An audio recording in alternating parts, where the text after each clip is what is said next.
So today I was just going to talk a little bit about, fun, the ideas about fun, right? And, um, why it can be such a big issue. Something just happened. Hold on 1 second. Um,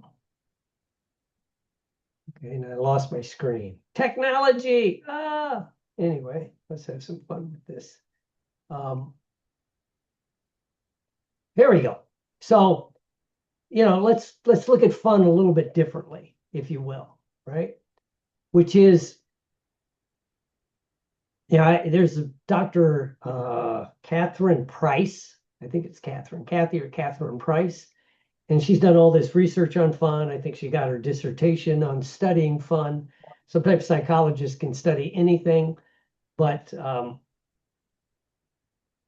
I saw her TED Talk. I was using it for something else, and I'm like, this is really good. I want to talk about this, right? And then it coincided with I was reading another research psychologist who says if you want to keep your mental faculties going late in life,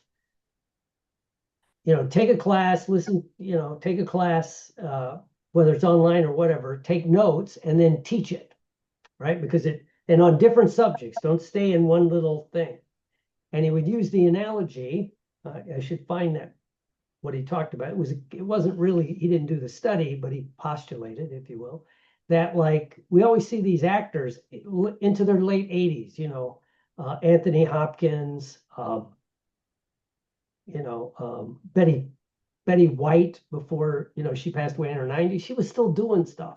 Well, when you're an actor, whatever you're doing, it's new scripts, whatever you're working on, the film or the play. And heck, Denzel Washington is in his mid 70s. Yeah, mid 70s. And he's doing Shakespeare on Broadway. And as we all know, it's a Broadway play, so there's no half a page of dialogue a day. It's Shakespeare, right? So it's several hours, right? So, but those kind of studies, which to me are fun, which are weird, but it's kind of fun, and so she describes it as she talked to thousands of people in her research that people will really describe true fun as a combination of playfulness, connection, and flow. We always think of things like sports where they talk about flow when Bruce would be riding his bike, or whatever your sport is. My friends that play golf, they'll say every once in a while you'll get into that. And it's so much fun. Well, because your brain likes to be in the flow, right? Because it shuts off different parts of your brain. And in fact, athletes talk about what gets in the way of their going into flow is thinking. But she talked about it again as a combination of playfulness, which again, we'll talk about that, connection and flow. But she would back it up that one of the things we have to look at is the difference between fake fun and true fun, right? And so, what we have to think about is, fake fun is thinking fun is a destination or just a certain activity. I can only have fun, whether it's playing golf or whatever it is, it's an activity. And even within that, once you're in it, sometimes the activities might be because it puts you in playfulness, connection, and flow. I was just talking to somebody and and Bruce could relate to this. They're avid golfers 2-3 times a week, right? And they had to take a break for, I think they took 3 or 4 month break, and they were talking about they were getting back in. I don't play golf, but I know these guys. I really like them. They're always inviting me, but to me, it wouldn't be fun. But he goes, because it wasn't fun anymore. He was too competitive. He wasn't just having fun, being on the golf course with the guys, shooting the shit, just doing what you do, and connecting with them. He was like too much trying to do that. So it broke the thing of playfulness, connection, and fun. And so, but our culture begins to think of things as fun, right? And really, they're probably time wasters, right? They're just something to fill your time. It's either a destination like a vacation. I know someone said that you can't have they do cruises, like Carnival Cruise or something like that. And they really liked it. And all I asked them was, and this wasn't you, Bruce, I didn't do this to you, was like, what was it fun about being on that? Well, one thing I'll bet you, and I talked to my friend, he said, well, it was time for him and his wife to really get along. They were away from the, family things going on and all that, and connect with each other and just go with the flow. They didn't make an agenda. It wasn't like I was going to do this, I was going to do that, they were in the flow, right? And it was playful. But if you depend on that, right? And when we talk about playfulness, she pointed out, and this is true, as we become adults, we lose that sense of playfulness. Can you just be playful? Because we confuse playfulness and even sometimes fun with being frivolous. It's a serious world, right? And she even made the comment in one of her videos that a lot of times we talk to people, and this happens where I do stuff at a rehab. They say, well, I love my work. It's fun. And, I just work more. And she says, well, generally people burn out if it's like if you enjoy what you do, you never really work. But even the people that seem to do that break from it, right? Because people point out it's world serious, the country, world's melting down, global threats, yada, yada, yada, right? But that's thinking that it's prioritizing your life, that, you can't be serious about certain things and have concerns and yet have fun. And I think that has to do with the fact that we trivialize it, even though, and she gets into the research of fun resets your brain whenever you've done anything fun, right? It resets your brain. And it could be something very simple because it puts you in the flow and you're just going with it. And I thought about this, and the reason I wanted to do it was an experience I had this weekend. I did a lot of cool stuff online. And I actually enjoyed doing it. I had to learn how to do a couple things, which to me is fun. Because it puts me in flow. I disconnect. I don't overthink it. But my wife and I were doing a couple things, and we're out by the pool, and our dog has never really been in the pool, right? So we decided to, get her in the pool and, get her comfortable with being in the pool. Of course, my wife is kind of person, she has a life vest for the dog. So we put the life vest on and we got the dog in there and got it moving around the pool, holding the little handle, its little legs. She's a big dog. Her legs were going. And, it was probably 20, 30 minutes of, it was really fun. I connected with my wife, of course, we call her our little girl. And it was into the flow, and I felt great afterwards. I was a little tired before that because of doing the work and stuff, but I felt great, right? And so it's very beneficial personally and emotionally, right? It gives your brain a thing. So again, we're going to talk about that, but like true fun is those three states where things flow together. And usually most people describe true fun things as there's other people around, right? Whether you're totally connected to them, it might be more of an intimate kind of setting, or it might be big. People have fun going to a baseball game, football game, whatever it is. It's the connection of the people. And when you're really into it, you lose track of time, and it's just a lot of fun. And playfulness is a lighthearted attitude. That's all it is, right? It's not anything else, right? Connection, of course, is a shared experience. Again, could be going on a cruise like my friend, playing golf like my other friends, whatever. I used to do that with the karate. It was a connection with the other people. And flow is when it's really going on. You're not checking your watch. You're not checking your social media. You're in a flow state. And again, we have to really stress out is, that society gets us in fake fun to get us to buy stuff, video games, or, scrolling on social media, whatever it happens to be, right? Yeah, you can turn off the TV. Yeah. And so and she uses this cool uh, analogy of two that, and I want everyone to think of this. Who do you know, a specific person that just attract fun? Sometimes it's also activities, but it just attracts fun, right? Could be certain people or a certain activity, a certain group. And, I would default, and we'll talk about this later, get everybody to chip in. I would default to, like, when I was doing a lot of theater, a lot of plays. It's a fun magnet. People show up. It's a lot of work, but it's again, it's connection, playfulness, flow. You're into it, right? So who do you know that's a fun magnet, right? I know as we do this, you could think about the fact that how much, what we could do with this information, if you will, right?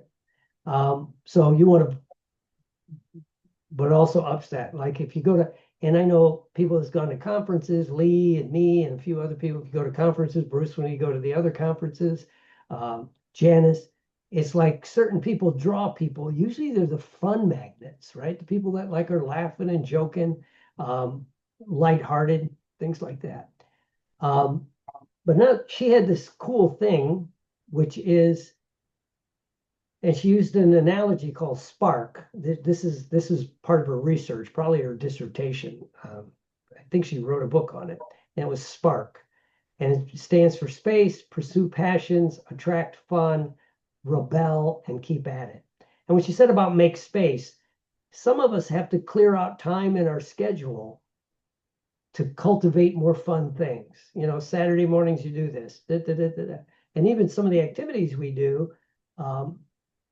they're schedulable, like going to the gym at a certain time, karate, when I was doing that, theater, right?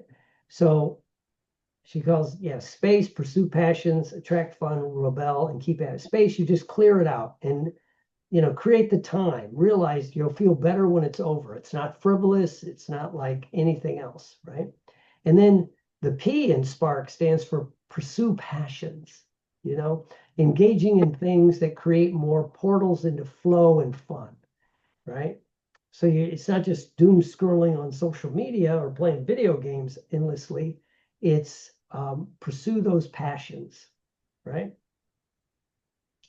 That keep you growing, right? And it's usually they're a portal into flow. When Bruce was riding his bike a lot, I bet you could share that he would just get into the space where he's in flow, right? And then, so you're pursuing whatever the passion is, right? And the A in Spark is attract fun, right? You create personality traits and mindset that makes you more receptive to fun and having more fun, right? And you attract it, right? Again, if you're into energy, law of attraction, if you're in that fun state, that gratitude state, boom, it'll attract more of it. Rebel, the R in Spark is rebel. It's rule-breaking behavior and small, as she described it, small acts of deviance, right? And that makes it fun, right? That there's something to it. It brings a sense of, it's hard to, I can't put my finger on it, but I do know this: people that can say they enjoy exercise, or like when I was doing karate and competing, working out real hard with this, that, or Bruce on his bike and other people, right? It's, if you do that and you're focusing that time, it's a little bit of a rebellion about saying, well, you're just wasting your time. That 2-hour bike ride, you could have gotten whatever done, right? Or whatever it is. So the R is rebel, do something different, break a norm, have some fun. And the K in Spark is keep at it, consistently make time for fun in your life. This is what happens, with a lot of us, especially since we moved online for a lot of our work. You can do it anytime, right? So then you end up doing too much, right? And then she throws in with that, it's a subtext of keep at it, is microdosing, right? In that, right? Because I mean, like I can enjoy, and I'm guilty of this. I can enjoy getting into a streaming series or whatever, and control the amount of 2 or 3 episodes is fine. Then take a break. That's enough. Because I've been known. One time I watched 39 straight episodes over 3 days of House of Cards when I discovered House of Cards back in the day, right? And it wasn't fun anymore. And then I felt bad because that was a waste of time, right? And that's the screen life balance, especially digital devices, can free up time for other activities. So we could use, like Bruce is really into and he's teaching me about AI and all the stuff we can do, which is great. But it should be with the goal of freeing up time to do other stuff, right? And creating that, playful deviance, right? And so that's how she described fun. And, I always thought this, and she was the one that put this out there. And I was teaching this to the addiction group that I do, because I found that people that get out of rehab for alcohol and drugs, and I'm pretty sure even gambling, we don't treat it where I'm at, but the alcohol and the drugs, the biggest trigger to go back and start using again and going back to the old behavior is usually they're not having fun anymore. Part of that has to do with brain chemicals. That's an addiction thing. It takes a while for your brain to reset, right? But it's also true that if you've stopped having fun, nothing will bring you fun. So you have to begin to figure out ways to have true fun, sober fun for that group I'm talking to, right? And be open to the fact that just because you used to enjoy something doesn't mean you enjoy it that much anymore. After I tore my Achilles tendon and dropped out of karate, I keep saying I started to go back and started doing stuff, but the cost benefit analysis finally hit the point like, yeah, I could go do karate real hard and I enjoy it, puts me in that state, meet new people, but I like to be able to walk without a horrible limp, afterwards.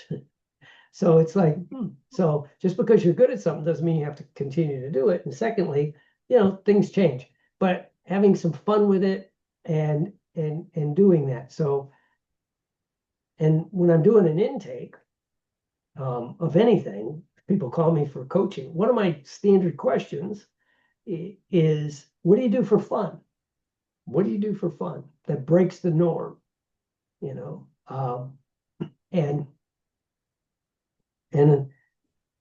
that one I started doing a few years after I moved to Florida. So it's been 26 or 7 years, because it made me rethink a lot of things when I moved to Florida, because people would move to Florida, they would retire, and part of the people would be in my office for weight loss, or they're depressed and upset or drinking too much.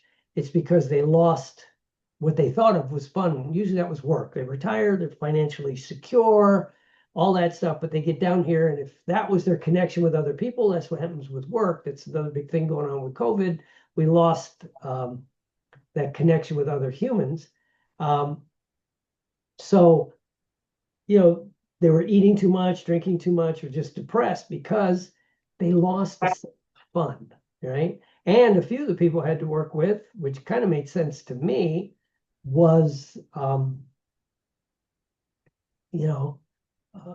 thinking that it's okay, to start a new hobby in your 60s, in fact, a guy I know, when he got into it, and he retired, he started playing golf with the guys I know. That's how I met him, right? And he put it off for 6 months because he said, I'm too old to learn a new skill, this and that. And finally, just so bored, he went and did it. But our culture kind of will poo-poo the idea of fun. I remember being at a conference, and somebody asked me, what's my goal when I was at a conference? And this is my mindset. I said, well, to learn what I can, to get some useful knowledge, to network, meet people, And first and last of all those things is probably have a good time while I'm here. Have some fun, right? Whether it's dancing after convention, whether it's enjoying the dinner, going to lunch with people, whatever it happens to be. So that's just all I wanted to talk about today with fun, and get other people's feedback. So I'll leave the recording, so I'll leave it open for a couple. Let me unpin my video. All right. So feedback, Bruce, could you relate to that with the bike riding? You're muted. You're brilliant, but you're muted. Absolutely. It's, it's interesting because having fun does mean getting rid of the competitiveness. And I kind of like, before I got the accident or whatever it was I kind of stopped looking at my stats and like going, I'm stuck at like 19 miles. I really want to do that 25 miles, and it's like finally I went, screw it. I'm just out to have fun. And it actually happened when I had to think about golf. And I'll tell you, I used to be a really avid golfer, and I'd go out on the weekend, play with my wife and two other people. And by the time we got to the 15th hole with my ADD, I was bored. I'm like done. So I'd like try to get myself off the course. And then I started to realize, you know what? I went out to go play golf at 2:30 in the afternoon. The course was empty. I went out by myself. There was nobody there, and I was back to communicating with myself. Of course, my wife smacked me upside the head, but that didn't last too long. But, it's true. You have to have fun. And along those lines, just so coincidentally, the New York Times is running a 5-day challenge to get you to do. I'm going to bring up, actually, we're going to send you the picture.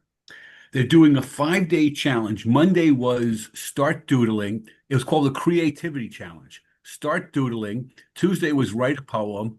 Wednesday was daydream. Thursday is do 10% more. And Friday is going to be try new things. So it's right up there in line with everything you're saying. It's like break out of the mold and start taking care of yourself. Cool. That's the, yeah. Yeah. What say you, Miss Lee? You're muted. You're muted. She was so fun and Sorry. in the zone.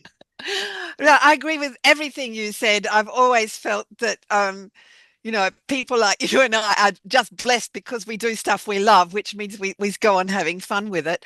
What I'm intrigued about is, what do you do with those things in life that have to be done? That you like your tax returns and stuff like this, everyday chores and stuff where you think, oh God, I don't want to do this. You procrastinate. So I was just wondering what you would suggest for making that fun. How would you find fun in your chores? Do the Zen thing of just get into the flow of doing whatever it is. And what's his name? Dan Sullivan, the world's, and outside of Tony Robbins, I think he's the world's highest paid performance coach for business executives, right? Especially entrepreneurs. I mean, like guys like Dean Grazoli or whatever his name is, he's the coach to those guys. In fact, he's coached Tony Robbins. But anyway, he would suggest, if at all possible, it's who, not how, which is, instead of figuring out how I can do it and have fun, if I can figure out a way, get who can do this for me and get it off my plate. And he does it in the concept of, the thing that he says destroys most small business guys is they can't let go and let other people do their damn job. Mm-hmm. They might, and and he says the talented people leave. If you're going to redo the website I just did for you, I'll just go somewhere else, right? And so, who, not how, but can you find anything in it? Because I think a lot of us do have to do those things that, the dishes, the dishes. Actually, I'm not in the financial state to yeah, and it's not very obvious to get somebody else to do the dishes for you. Yeah. But actually, that's something that I came across recently. Um, there's a Romanian hypnotist who runs classes, Eugene Popper. Does that mean anything to Oh, you? yeah. Yeah. Yeah. Well, I went to one of his workshops on it's actually parts therapy, but he calls it resource therapy. And he gave an example, which I tried myself and actually worked. He said, well, I had this thing about I hate washing dishes, but I've got to wash the dishes. So he said, I checked out with my resource and I said, hey, is there a part of me that likes doing dishes? And he said there was an energy that popped up, said, I like it. And he said, ever since that, he's loved doing dishes. So I thought, oh, I'll try that. And it worked, actually. I'm looking at the dishes and suddenly this sort of sparked thing. I thought, well, I just love lots of hot, soapy, suddy water. And I love all this mess being clean. And I love looking at the sparkling dishes. So I thought, wow, if it works for for dishes, maybe it works for other stuff. So, um, I've introduced this to a couple of my clients sometimes. So let's find a part of you that actually enjoys that, because if you hate doing it, it's because the wrong part is doing it. So I've played around a bit with that, and it's been fascinating. I use it for driving, for example. I became almost a car cripple because my husband used to drive everywhere, and I got really nervous about driving again. I found a part of me, oh, I love getting behind the wheel, zoom, zoom, zoom. And so that's in a sense is also what was the who, not how. So if you've got to do it yourself and there's nobody else can do it for you, maybe you could find a who inwards, Oh, yeah. an inside who that could take over instead of the one that's doing it now and that gets really bored by it. So, yeah, that was just a thought I thought I'd Cool. throw in. All right. I'm going to stop the live stream. Cool. And I think I'll stop the recording. So that's next, when I'm doing this, it's June 4th on a Wednesday. June 11th, 1 week from today. And then, of course, it'll be recorded for preview. I'm doing Unlock Manifest Unlocking. Whatever, I can't think of the title right now. But it's going to, that's going to be next Wednesday at noon. So that should be fun. I'm looking for ways to make it fun. So if you have any questions, reach out.